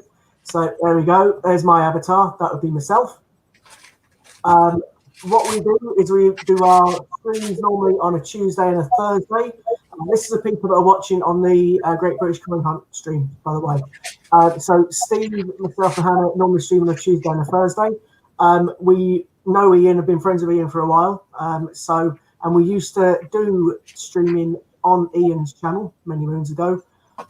So Ian asked, he wanted some extra content on his channels, and he asked if we would, be kind enough to share or stream to him at the same time as doing our normal stream, which we've obviously agreed. So that's why you will see us on the Great British Coin Hunt, because we're streaming to ourselves, but also then sharing it onto Ian as well, just to get him some more content. So it isn't just raffles, it's also coin hunts and chat like we tend to do. And it's a community thing as well that we also tend to try and do. And at some point, Ian will be providing with us a couple of giveaways to put onto the channel. At this point, I say we just on a normal streams of ways, but also sending it across to Ian as well. It's also a very good opportunity for us to promote Steve, because obviously Steve has got his own website where he does buy and sell coins. So if anybody is after any coins, that is coin collectors, they didn't know them already, please feel free to check out Steve's website to try and get any coins that he may have that you haven't already got. And obviously our normal community, you'll see some names you recognize in there because they also visit and watch Ian's streams as well. I think that's pretty much where I'm up to. Anything you want to add, Steve, or anything? No, Ocean's asked whether we'd seen the thing, and Ron's just answering it in regards to the Battle of Britain, no denomination. I didn't see it. Sorry. Because you are the 50p king anyway. The Battle of Britain, the way that I've understood it, and I could be wrong, but there was 4 designs released, all in. There's been 4 designs of that coin. So there is a normal one, which is the one that went into circulation, which is JC. I can't remember if there's a dominant. I haven't got a coin in front of me to check it. There's the IRB one. I can't remember if that says the 50p around it. One of them does and one of them doesn't. There was the silver proof, which again I think had the JC picture or portrait on it, but I don't think that had the denomination on it. And then you got the 2019 one. So that's the 4 that were released. But I can't remember which one. I don't think it was an error. One of them doesn't have it, and then one of them does, but I can't remember which one is which. I have got both literally. The IRB doesn't have the denomination on. So. Oh, is it the IRB? Yeah. Thanks, mate. See, So one which is missing either the denomination or the year. They're locally known as mule coins, and they technically they shouldn't have any mule coins. They should always have the date on the coin. They should always have the value on the coin, and they should always technically also have the actual country of origin. On occasion, due to changes in portraits, changes in style and dyes and things like that, they do have some which slip through, as it were. It's not intentional for them to make mule coins, I don't think, but they do it on occasion, and they do them in quite large quantities. Have you got the 3 coins there? No. Okay, give me a second. But I've got the 3 that I can get my hands on, and I'll show them. The only one I haven't got is the silver, because to be honest with you, the price of the silver one's ridiculous. So give me a second. I'll go and grab the 3 coins, and then I'll show them to Jack, and then it clears it up. So give me 1 sec. I'll just step over here.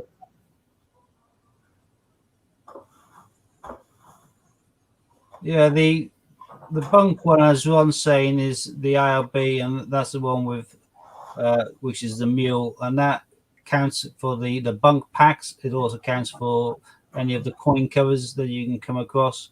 I buy a few coin covers. What are they called now? The PNCs, aren't they? Philatelic numismatist covers or whatever. PNCs. Sometimes I grab those because you can sometimes find those better price than the Royal Mint packaged or whatever, and it's a nice condition coin, nicely presented, and it certainly looks the business, in my opinion, all of the time.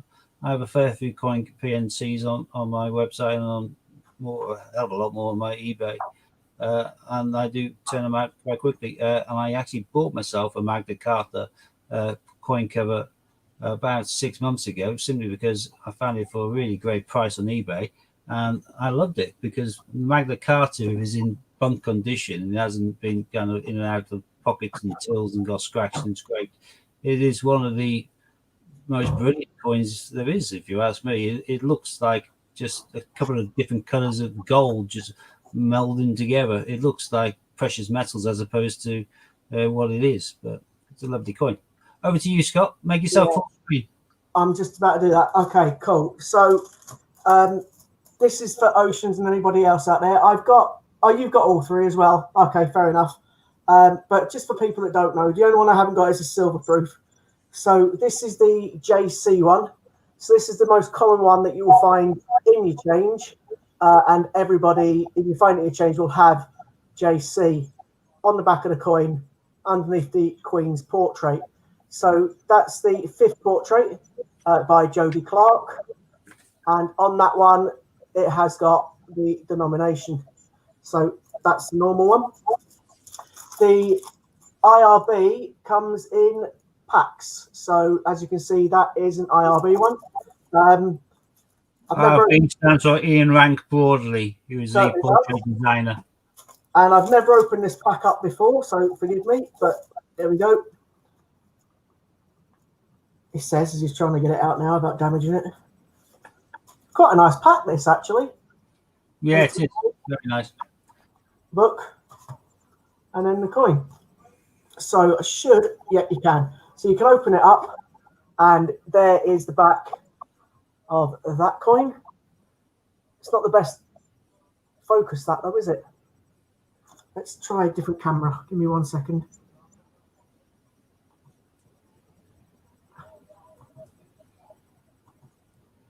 Okay. So hopefully that's a bit better. So as you can see under that one, it's got the IRB under the Queen's neck and there's no denomination on it. So that is the one that is, let me go back to my other camera. Don't like that camera. So that's the one that is the uncirculated one, the one that was put in proof sets. As you can see, it comes in a nice, lovely booklet. and that one is my proof set one. There was also a silver proof released the same year. As I say, unfortunately, I didn't get the silver proof, and I wouldn't mind getting the silver proof, but it normally sells for quite a lot of money on eBay, so I won't be getting one of those in a hurry. And then, forgive me for touching it without gloves, but you know, I don't really care, to be fair. And this is, this is the 2019 version. So again, it's Battle of Britain, and on the back of it, it's got 2019. It's also a Jodie Clark portrait, and again, it's got the denomination on it. But that is from the 50 years of 50p second set that was released. Military set. That was the word that was escaping me. So that's the three. But you've also got the military set in proof, haven't you? I have got it in proof, but it's the same You've coin. got like 4 different versions then. That is true. I have got a proof version of it. You are quite right, yeah.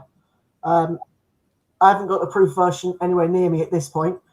This is the ones that technically are my spare ones. So yeah, that is the 3 that I've got done, you know, different versions of it. Unfortunately, though, I am missing the silver proof. Eventually, I might get that. I do like the actual coin. It is actually my second favourite 50p as well, because the first one, as we all know, is the D-Day, hence why it's on there. And then I just like the design of that with the aeroplanes and the tanks and things. I think it's absolutely stunning. So, yeah, that's the D-Day question answered, hopefully, for Oceans. So Jodie Clark is one of the, and Ian Rank broadly, JC and ILB are the 2 kind of main ones you'll find in images as well. You'll find the same portraits being used.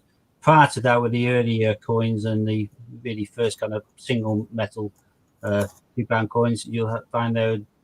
I can't remember. RDM, Raphael David Makhlouf, that was the portrait designer. But I think the last coin that his kind of portraits on the back of was 1996 or thereabouts.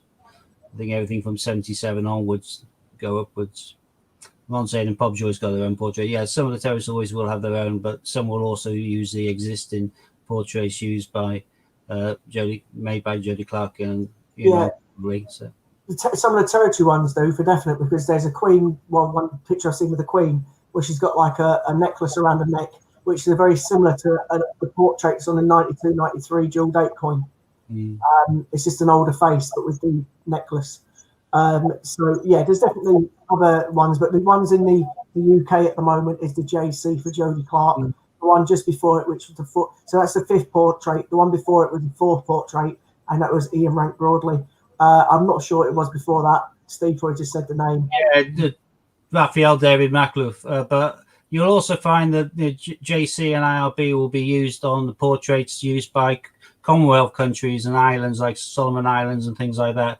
You'll find a lot of what we'll probably class as foreign coinage, but still bears the Queen's head on the back of it because of the Commonwealth, will be made by one of those kind of main designers. But of course, those countries can have their own designer creating their own portrait kind of designs for the mintage. Canada's portrait's nice as well, says one. But as anyone who's done the Royal Mint tour knows, a lot of the coins actually produced by other countries around the world are made in Lanchesund anyway. They are made by our own UK Royal Mint anyway, and just shipped across the world to the different countries to use. Some of them as blanks, and they mint their own kind of designs on them, but the blanks produced by the UK, or as the real McCoy, all fully done, shipped over around the world by the Royal Mint. Yeah, and if anyone hasn't actually done the Royal Mint tour, it is very, very good. I found it quite interesting. Well, the first time I went, I found it interesting. The second time it was the same tour we saw the first time, obviously, but I was going for the different Strike Your Owns. But this time when I went with Sue and the kids, just after lockdown, it was a bit different. They didn't show you the normal video they showed you. It was more of a rush through talk chat kind of thing. In actual fact, I found a bit more detail out that I can't remember now off the top of my head from this tour than I found on the last tour. Because obviously in the last ones of that video, it tells you things. You don't really pay attention to the video. when you've got the guide telling you things, and she was very knowledgeable, the guide. It was really interesting. I actually enjoyed it more this time than I did the middle time. Yeah, the worst tour I ever done was the tour I went to in the middle of the night on the day of Brexit, and they were cramming us in like sardines. There was no chairs in the initial room where you'd normally have your bit of a video show and a talk to before you start the tour. It was a case of just gather, then move, then run to one point, nigh on. Don't look at anything, don't get shown anything in regards to how they make the metals and mix the alloys and anything else. It's just literally 1973, we joined the EU. That's a picture with the hands. Next room. Here we were the presidents. We were presidents of the EU. Can't think of the name. Council of Ministers is a dual date picture. Bang, there you can mint your own Brexit coin, but we haven't got time for you to mint two. So here's one that we minted earlier, and there's one. Actually, no, here's two that you minted. Bang, off you go, and then you're out. It literally was every 15 minutes they put a tour through. They charge you more for the tour on Brexit Day. You've got absolutely no customer service whatsoever from them. And the Royal Mint Package Brexit coin, if only you've got it and you look at it, has got probably the scarcest, most sparse detail of anything. It's just like a picture, and then you see a picture of a white glove holding the Brexit coin, and that's about it. They obviously, I think, were staunch Remainers, whoever designed the Brexit packaging, and they hated the idea. And the Mint used Brexit Day just to scam their customers for as much money as possible. The Brexit coin will remain to me, as one's putting on there, a joke, the worst ever packaging. It is horrendous. It's just, they obviously just treated it with total contempt. I was gobsmacked. I could not believe it that they put absolutely diddly in there. You could have got a schoolboy or schoolgirl at the age of 8 or 9 to have developed a better and more detailed Brexit Royal Mint packaging than they did. They just said, "Here's a picture of the coin. Yeah, we're leaving. Bye." So this tour that I went on was similar to that. It wasn't as bad as that, obviously. So I quite enjoyed it. I think I was quite lucky because it was the same lady that took me around the tour that at the time when we went with Ian, and then it was the same lady that took me around the same tour when I went with you and Hannah, and then it was obviously me and Sue. She recognised me again. I had another family there, and it was very, very informative. She knows her stuff, that lady, and she really did. Quite impressed me, some of the information she was coming out with. We did literally go in. You had to be, keep your distance apart. So you had one family here, which was ours, and then one family like 2 meters away. She took us through. She gave us a bit of a chat. You go to the normal room where they show you how they make the silvers, but they don't actually show you, or they didn't show us the like the queue thing on the wall where you can see the press. They kind of skipped over that bit because people want to touch it and you can't because of COVID. So they rushed us through that part. They didn't hand us out the coins like they did when we went that time. They went into the room, but they showed us a bit more in that room, to be honest. Some guy come over and he was showing us the forklift and what they were doing. So he showed us a bit more in that room. You then went through to get your strike your own, and obviously we got 2 of each coin. That's how I ended up with 8 dinosaurs.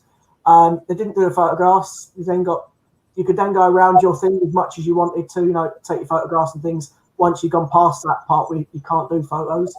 And then that part where they normally tell you about going from one mint to another mint to another mint, that was cut quite short as well.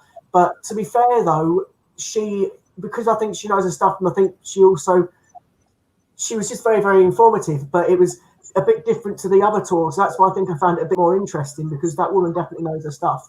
And I've got to give credit where credit's due. She knows an awful lot about coins.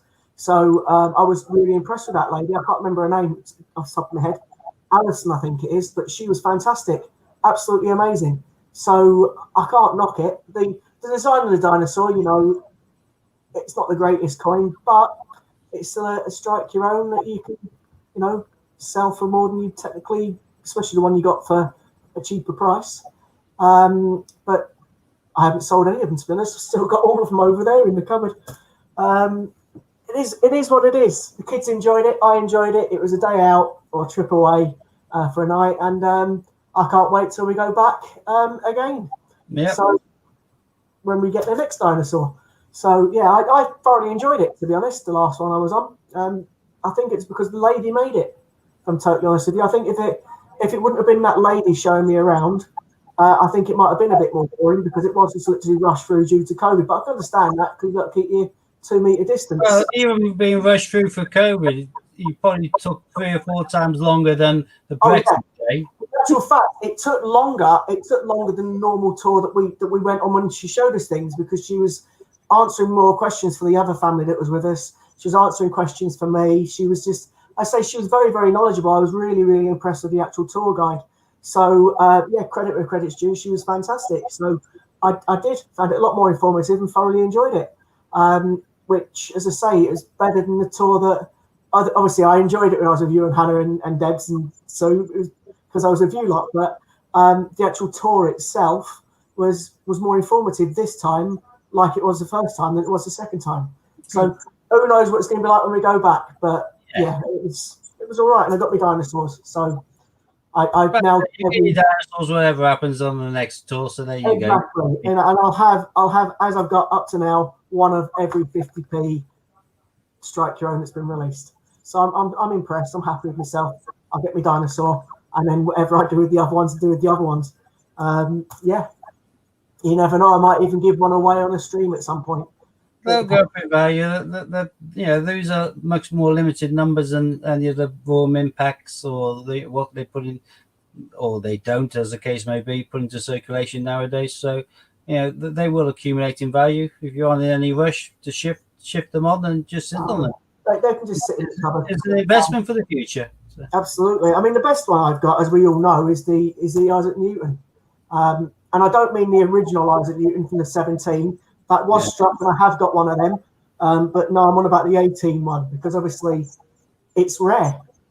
I mean, all the ones bringing out, which is another thing. The only thing I can whinge about is the fact that the coins that they keep releasing to Strike Your Owns, they're also releasing for sale.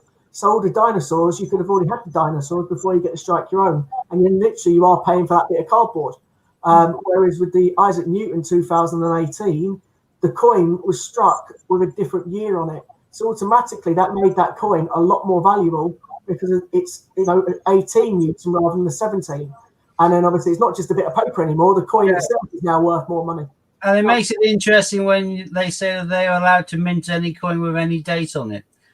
When they decided to do all those Jemima Puddle Ducks with Change Checker, and they minted them all in 17 and 2018, but they minted them all with 2016 on the back because that's when the coin came out. And yet for the Isaac Newton Strike Your Own, in January the 1st, 2018, they said, "Oh, it's a new year. We've got to put a new date on the back. There's a 2018 Isaac Newton." Yeah, thinking of it that way, it is a bit. I mean, they didn't really use it. Didn't really think about it sensibly because if you put a different date on the Puddle Duck, that would have made that so much more rarer, and it would have made the market soar for those 2 particular years. Because if they did that, then they'd have to release them for other kind of commercial interests. As they're only giving them to Change Checker and no one else, they obviously didn't want to make it clear that they were made in different years. Well, we'll leave that to Ian. In relation to, so I was gutted in some respects because if they would have put different years on it, I would have wanted one of each year. So, or 3 of each year, to be honest. So that would have made me probably spend. I'm quite glad in that respect because it would have made me spend more money. But I would love to have the Jemima 16, 17, and 18. To have the 3 different ducks there would be gorgeous. Yeah, and again, because I've got a collection for me, Katie, and Ollie. I'd need 3 of them. So and then a 4th one as a spare. So yeah, but unfortunately that didn't happen, did it? So but in Newton, definitely worth. Newton 18. I think you're lucky for these days getting that for anything under 40 quid. So you'd be really lucky on my eBay because I don't sell it for that price. No, I'm saying you'd be lucky if you get it for under that. I've got one listed on eBay for 65, but if you remember, I got one for 8 quid off a guy at work. I know. I'm quite happy with that. But yeah, it's a pain. But it's the only thing is say they released Strike Your Own that isn't one that's been put in circulation that year, then that would be fantastic. Because if Which you is why at the beginning of 2019 for the 50 years of the 50p, when they brought out the Britannia instead of the Shield 50p, I thought really nice touch. And then they brought the blooming thing out. in a coin set, And yes. then it was in sets and it was in everything else. I thought, well, all the people who were really chuffed at the beginning of the year to have got that on the 50 years of the 50p year, and they got a Britannia 50p, which hasn't been released since 1997 or whatever it was. And now it's suddenly been basically just slapped around the face by you because you now bought it out in the sets of 5 with the Q. You know, I thought that's ridiculous. But, and then they released the same coin again on the tour that we went, if you remember, but with a little emblem, a bit more thick of an edge. Privy mark, A, B, C, D, E, F. Yeah, and then they called it the 50 years of the 50p coin itself. And to be honest, Newton 18 is the only striker I of interest in, to be honest. Ocean same with me. The 50 years of the 50p, they could have made it a coin a bit like the Team GB or the WWF. Just lots of different designs, little pictures of other 50p's they've had previously, little images of those little things on that 50p, and that would have just made it. It's 50 years of the 50p. Here's our most memorable 50p's, little images of each one on that, like a little mini Q, this and the other, and that would have sold way over. And then obviously, well just the words, a bit like the dictionaries. They could have had one if they couldn't get the images in there because there's obviously a lot of detail for a small thing. They could have had Q, and then in the different font they could have had Scouts, Girl Guides, Bannister. They could have done something to celebrate 50 years of the 50p, not just we got Britannia on file, let's just use that, stick a new date on the back. That was just lazy. I must admit, I was a little bit let down by that. That's to speak as a coin collector. I was definitely gutted that they could have put more effort into that coin. But to be fair, we don't design the coins. We just say an idea of what we'd like. And for me, that just let it down a little bit, especially as they released 10 other coins already, and then released that coin and called it the 50 years of 50p coin. Well, what was the point in the 10 other ones that you released? Was that just to get more money for the Q? Do you know what I mean? And the ones they released with Q, I mean, who's really interested in Scouts, Girl Guides, Roger Bannister, etc.? They could have put WWF. They could have put the Suffragettes Jets in there. There's a lot more coins that are desirable that they could have used for the 50 years of 50p. The military set, I like that. The small D-Day is amazing. I like the Battle of Britain, the heroic, all of those coins are nice. I can't resist this because one just pops up with what they did for the 40 years of the 40p. I didn't even know they did 40 years of the 50p. I mean, let me just put you on big. This is my EEC, and this is, you can't see the scale from here, but this is actually the small size. This is a 2009 silver EEC. Yeah, that's the 40 years of 50p, isn't it? Yeah. See, that's probably better than what they brought out full stuff for the 50 years of the 50p. At least it went to the effort here, because that's been rescaled, a bit like they did for the Battle of Britain on the military set. So. No, not Battle of Britain, the D-Day. D-Day, sorry, yeah. I mean, that to be honest, that was the only reason I bought the military set in the first place, was to get the small D-Day coin, because we know I like D-Day coin. So that's the only reason I went to get that one, was for that small D-Day coin. And then it was absolutely brilliant, the fact that Battle of Britain's in there, which is a nice coin as well. But the second year, or the second set that was released of 5 coins, in my opinion, was a better one than the first set of 5 coins.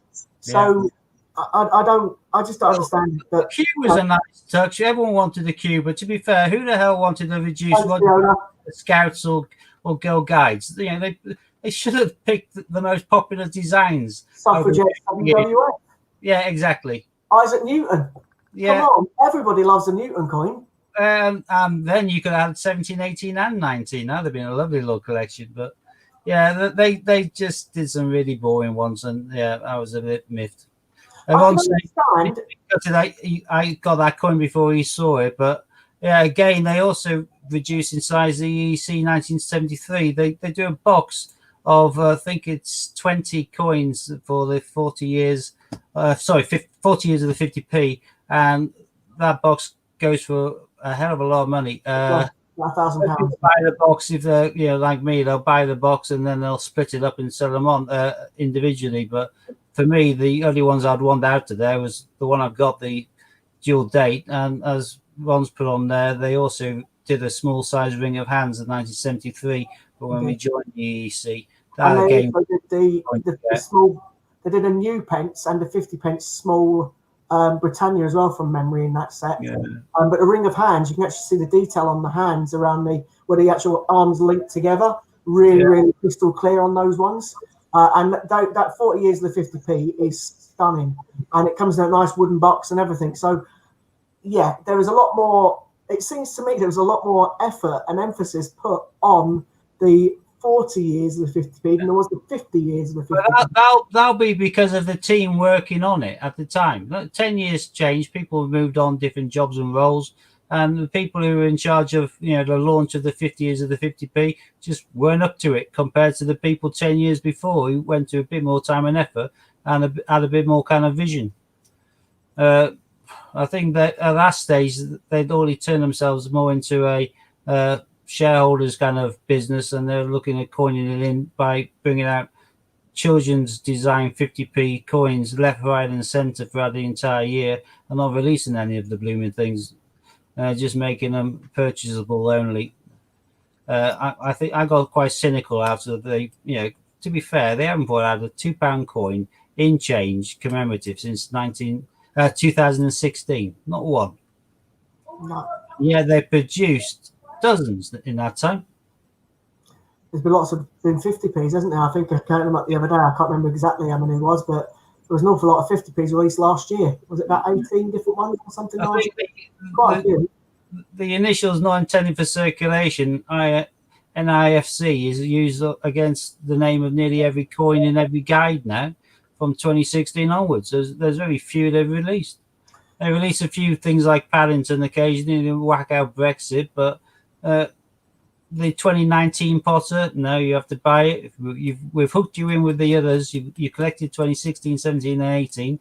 Now you have to buy 19, and you have to buy 20. And we aren't going to do any more. Winnie the Pooh. Don't forget, 19 was supposed to be the last rabbit, and all of a sudden, this is the last ever one. They made another one in 20. I don't get that either. You advertise something the last one, and then the following year, this is definitely the last one. Yeah. Not to say the one next year is going to be the last one again. But they won't be when the Pooh's coming out. Kean's just asked, do you think the Blue Peter coin will continue to rise in value?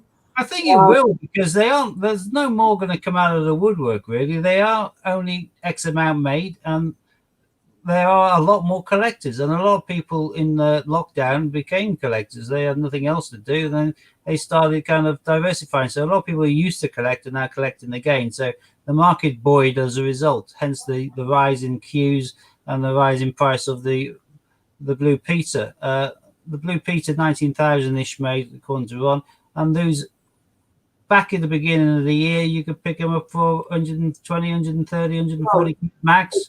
It's funny. Now they're more like close to 300.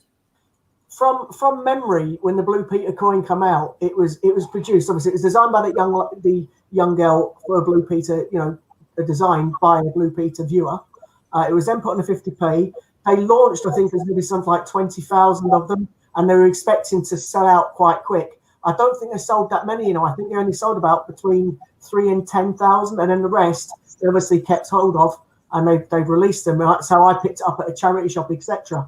But the one, if you think about it this way, it was designed for kids. So kids would have bought that coin. So your actual fact, you may find that one in circulation a lot more than you would think. And the reason I'm saying that is because kids would have got it, seen it's a 50p, not thought about it, opened it up and chucked it in the thing. So you will find some of those out there in change. But yeah, there you go. So I was wrong on my figures. So there's 100,000 made and only 19,000 sold. So what happened to the other 80,000 of them? Did they melt them down? Don't know.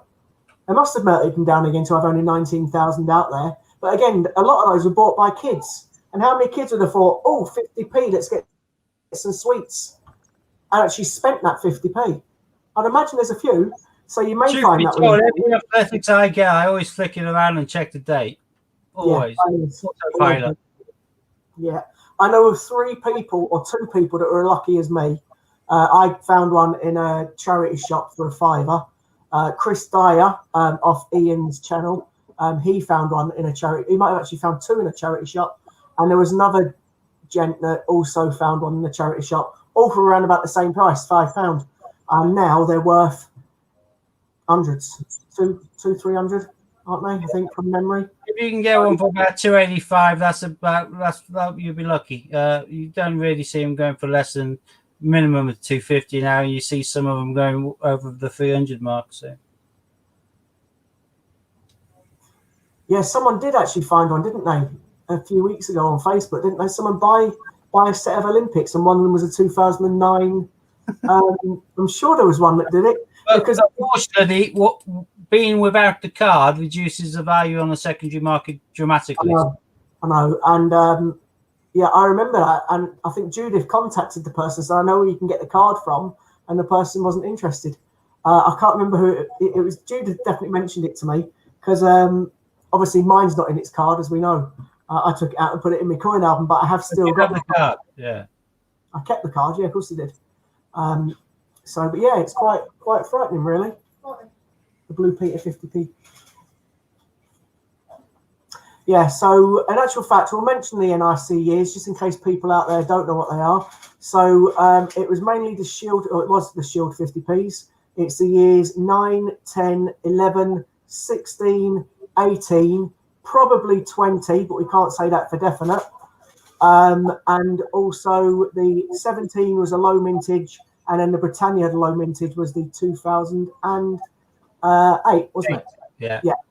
So, but we don't. I saw the 2018 Shield, 50p Shield today for $46.99. So that's the sort of value they go to, which is why if you have the money to pick up a year set, it's quite often a good investment. Because if they don't release any, and in 2018 the only coin they released was the £1 coin, everything else was a class as a proof year. That was very lucky. Found a queue. You from Taxi Tube? Alison just said hello, Sue. Hi, Alison. Hey, Sue. That's my story. Stuart. It's Stuart. Who the bloody hell Stuart? Sorry. Oh well. My head is that woozy. It's unreal. Your head's woozy, is it? Yeah. We'll go back to bed.